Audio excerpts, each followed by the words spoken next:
नमस्कार, मैं हूं अखिलेश पांडे और आप देख रहे हैं सी न्यूज़ भारत। वक्त हो चुका है न्यूज़ बुलेटिन का। खबरों के इस बुलेटिन की हम शुरुआत करेंगे बांदा से, जहां बसंत पंचमी के उपलक्ष्य में प्रत्येक वर्ष की तरह इस वर्ष भी तिंदवारी विकास खंड के ग्राम पंचायत सेमरी में विशाल दंगल और मेले का हुआ आयोजन। साथ ही आपको ये भी बताएंगे कि कहां भारतीय लोकतंत्र के महापर्व गणतंत्र दिवस के अवसर पर पावर हाउस में अवर अभियंता विद्युत मोहित सिंह द्वारा किया गया झंडा रोहण।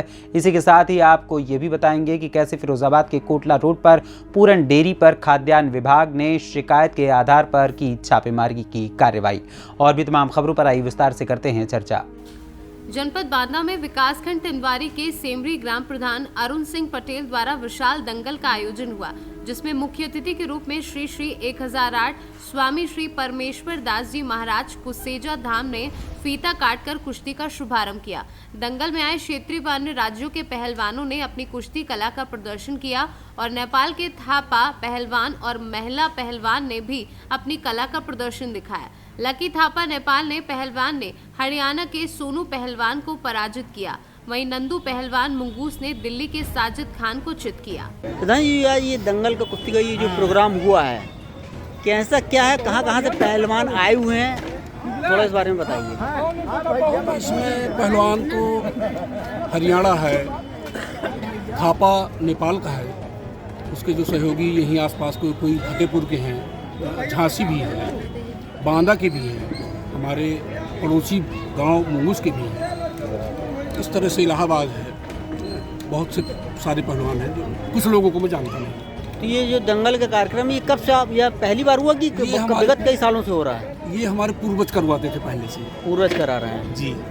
तो उसी उपलक्ष्य में मकर संक्रांति, बसंत पंचमी के दूसरे दिन, मतलब जैसे जल चढ़ा आज बसंत पंचमी हो गई, उसके दूसरे दिन जो है ये कार्यक्रम होता है। मतलब मकर संक्रांति हर साल आप कराते हैं प्रोग्राम को।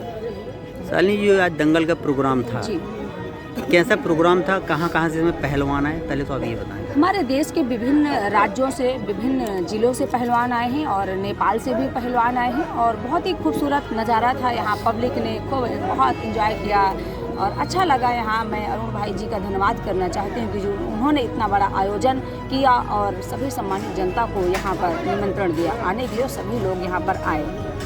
दूसरा साली जी, एक चीज़ मैं और जानना चाहता हूँ कि जो दंगल की जो विशेष प्रथा है, दंगल कुश्तियाँ होती हैं, अमूमन गांव तक ये सिमट कर रह गई हैं, तो इसका एक व्यापक प्रचार होना चाहिए, प्रसार होना चाहिए, इस बारे में आपका क्या कहना है? वो सरकारों को ध्यान देना चाहिए, जो भी सरकारें हों, कि गांव में जैसे सरकारी अखाड़ा होना चाहिए, एक निश्चित स्थान होना चाहिए। तो निश्चित स्थान नहीं है तो लोग कहाँ पर ये अपना जो मतलब प्रैक्टिस है ये कहाँ करें, घरों में तो कर नहीं पाएंगे। और आप देख रहे हैं कि गांव में भी इतनी जगह है लेकिन लोगों ने कब्जा करके रखा है सरकारी ज़मीन में, तो सरकार को अखाड़ा बनवाना चाहिए। और वैसे भी मैं आपको बता दूं कि ये हमें लगता है कि गांव पर ऐसा नहीं है। हमारे देश के महिलाओं ने, पुरुषों ने, कुश्ती संघ वालों ने कितना जो है विश्व पटल पर अपना नाम, हमारे देश का नाम रोशन किया है। आप देखिए विनेश फोगाट जैसे, दिनेश पुनिया जैसे लोगों ने हमारे देश का नाम रोशन किया और हमें बड़ी गौरव की बात है कि हमारे देश का नाम विश्व में विख्यात हो रहा है। बांदा से सी न्यूज़ संवाददाता कासिद अली सिद्दीकी की रिपोर्ट। भारतीय लोकतंत्र के महापर्व गणतंत्र दिवस के अवसर पर जनपद बांदा के पावर हाउस दिंदवारी में अवर अभियंता विद्युत मोहित सिंह द्वारा झंडारोहण किया गया और समस्त स्टाफ और आए हुए सभी सम्मानित बंधुओं द्वारा राष्ट्रगान गाकर भारत माता की जय, वंदे मातरम के जय घोष लगाए गए।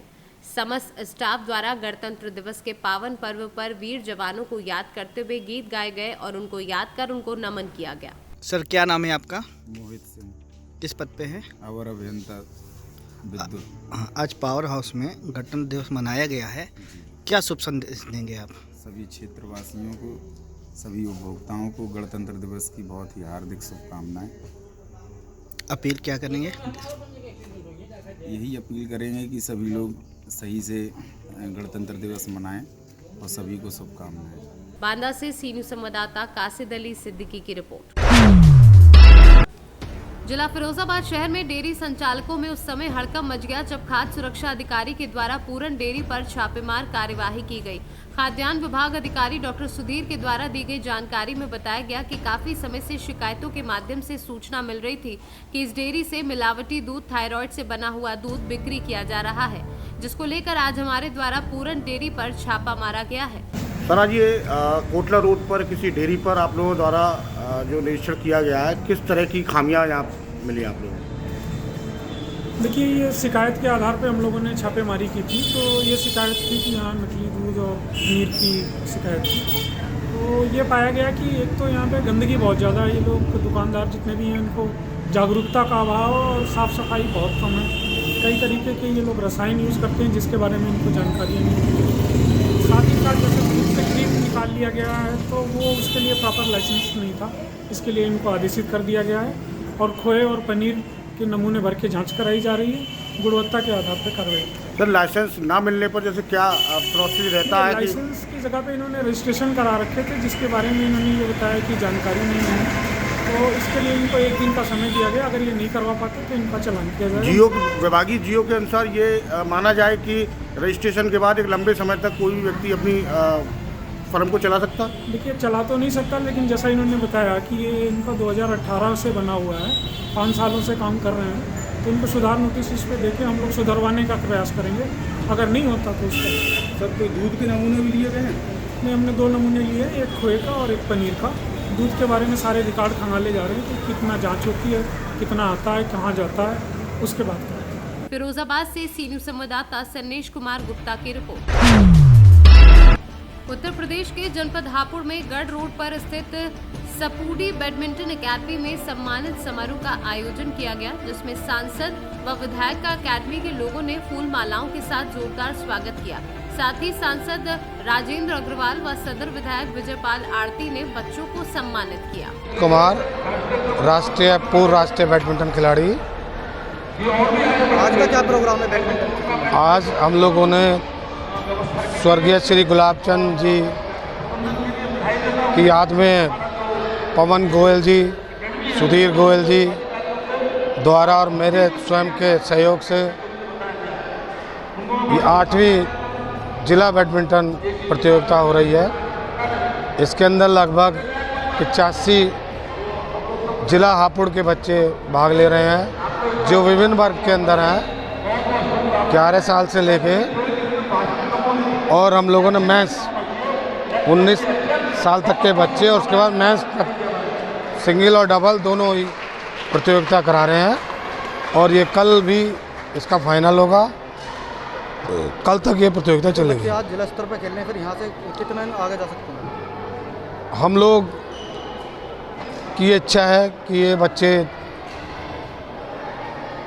आगे राष्ट्रीय स्तर तक जाएं और हम एक ऐसी पौध का तैयार करना चाहते हैं जिस समय हमारे भीष्म पितामह श्री DN शर्मा जी ने हापुड़ के अंदर राष्ट्रीय स्तर के बैडमिंटन खिलाड़ी, राष्ट्रीय स्तर के वेटलिफ्टर, इंटरनेशनल वेटलिफ्टर पैदा किए। अब उसी प्रण को आगे बढ़ाते हुए सुधीर गोयल, मैं और सुनील मोदी जी के साथ साथ मेरे एसोसिएशन उन सब लोगों के लिए का आगे बच्चे बढ़ें, ऐसे हम सोचते हैं। उत्साह का सारा माहौल है वो वास्तव में बहुत ही आकर्षक है, बड़ा प्रेरक है। छोटे छोटे बच्चे हैं, उत्साह के साथ फुदकते हुए एक प्रकार से यहाँ पर सक्रिय दिखाई देते हैं और उनको देख करके लगता है कि बिल्कुल एक जो बड़ी प्रसिद्ध कहावत है खेल के मामले में कि कैच देम यंग, छोटे छोटे बच्चों को उनको सिखाना, उनकी ग्रूमिंग करना, उनको तैयार करना यहाँ पर दिखाई देता है। और ये सही मायनों में एक नर्सरी है बैडमिंटन के खिलाड़ियों की। और इसे जो हापुड़ डिस्ट्रिक्ट बैडमिंटन चैंपियनशिप है, इसके माध्यम से और थोड़ा सा इनके अंदर कंपटीशन का इनको अवसर मिलेगा, बेहतर खिलाड़ियों के सामने खेलने का अवसर मिलेगा। मुझे पता चला है 80 प्रविष्टि यहाँ पर आई हैं, तो मैं समझता हूँ कि बहुत ही बढ़िया कार्यक्रम हो रहा है। और हापुड़ इस प्रकार की गतिविधियों का धीरे धीरे बड़ा केंद्र बनता चला जा रहा है, छोटा जिला होने के बावजूद। इसके लिए मैं संपूर्ण यहाँ के जो खेल प्रेमी हैं उनको मैं बधाई देता हूँ। और ख़ास तौर से इस टूर्नामेंट की दृष्टि से जो एकेडमी है उसके संचालकों को, जो और भी जो पदाधिकारी हैं उनको मैं बधाई देता हूं और बच्चों को बहुत बहुत शुभकामनाएं। सांसद जी ये और एक जानना चाहेंगे अंतिम सवाल कि बहुत सारी हापुड़ से सी न्यूज़ संवाददाता सचिन सागर की रिपोर्ट। मऊरानीपुर में तेजी और लापरवाही के चलते एक टैक्सी चालक द्वारा पहले एक बाइक सवार को टक्कर मारी और फिर उसके बाद कोतवाली के बाहर बैठी महिला दरोगा को भी टक्कर मारी, जिससे महिला दरोगा गंभीर रूप से घायल हो गई, जिन्हें प्राथमिक उपचार के लिए सामुदायिक स्वास्थ्य केंद्र लाया गया, जहां से उन्हें झांसी रेफर कर दिया गया है। वहीं बताया जा रहा है कि उक्त नशे में धुत तापे चालक द्वारा उक्त घटना से पहले एक बाइक सवार को भी टक्कर मारी थी, जिसके बाद वह वहां से भाग निकला और कोतवाली में जाकर टक्कर मार दी। क्या घटना हो गई? हम और हमारे फूफा जी और फूफा जी का लड़का दोनों एक पेंट की दुकान पर रुके और पीछे से एक टैक्सी वाला आया, दारू पिए थे, इसलिए गाड़ी चढ़ा दी, टेम्पू चढ़ा दी हमारी गाड़ी के ऊपर। फिर वो हमने उसको पकड़ा, कहा कि चलो तुम्हारी थाने में शिकायत कर रहे हैं। उसने में हम गाड़ी उठाने गए तो भाग आया थाने की तरफ। इधर भी उसने इधर मैडम के ऊपर गाड़ी चढ़ा दी। अच्छा, तो आपने यहाँ शिकायत की थाने में? थाने में नहीं शिकायत की हमने। शिकायत करेंगे? नहीं करना चाहते हैं। फिर क्या चाहते हैं? कुछ नहीं चाहते हैं। मामला यह है महिला दरोगा जिसमें घायल है, क्या मामला है? क्या अभी जो एक मामला आया है उनका क्या हुआ है, शायद उन्होंने जो बताया है कथनानुसार उनके कि कोई टेम्पो वाला वहाँ पर थाने वगैरह में अंदर घुस गया, शायद ड्रिंक वगैरह किए हुए था, तो उसकी वजह से उनको चोट आई है, सर में चोट आई है, जिसकी वजह से उनको हम लोग झांसी रेफ़र कर रहे हैं सीटी स्कैन के लिए। और उसके बाद में जो भी प्राथमिक उपचार है वो हम लोगों ने यहाँ पे कर दिया है और आगे के उपचार के लिए उनको झांसी रेफ़र किया जा रहा है ताकि वहाँ पर सीटी स्कैन हो सके, आगे का जो भी ट्रीटमेंट होना है वो हो सके। झांसी से सीनू संवाददाता चंदू राइन की रिपोर्ट। फिलहाल के लिए इस न्यूज़ बुलेटिन में इतना ही। देश दुनिया की तमाम खबरों के लिए देखते रहें सी न्यूज़ भारत। हर खबर आपके साथ, आपके हाथ।